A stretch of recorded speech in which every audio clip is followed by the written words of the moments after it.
সংবিধান পুনর্গঠন হবে নাকি সংস্কার তা নিয়ে কমিশনে আলোচনা চলছে, এমনটা জানিয়েছেন অন্তর্বর্তী সরকারের স্থানীয় পল্লী উন্নয়ন ও সমবায় উপদেষ্টা হাসান আরিফ। শনিবার দুপুরে সিরডাপ মিলনায়তনে স্থানীয় সরকার সংস্কার বিষয়ক সংলাপে তিনি আরও বলেন, অভ্যন্তরীণ দ্বন্দ্বে স্থানীয় সরকার শক্তিশালী হতে পারে না।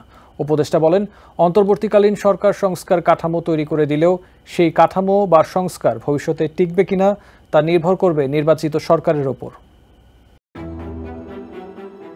নতুন করে নির্বাচন ব্যবস্থাকে ঢেলে সাজাতে হবে বলে মন্তব্য করেছেন অন্তর্বর্তী সরকারের স্থানীয় পল্লী উন্নয়ন ও সমবায় উপদেষ্টা হাসান আরিফ। শনিবার রাজধানীর সিরডাপ মিলনায়তনে গভর্নেন্স অ্যাডভোকেসি ফোরাম আয়োজিত গণতান্ত্রিক বিকেন্দ্রীয়করণ ও জন আকাঙ্ক্ষার আলোকে স্থানীয় সরকার সংস্কার শীর্ষক জাতীয় সংলাপে একথা বলেন তিনি।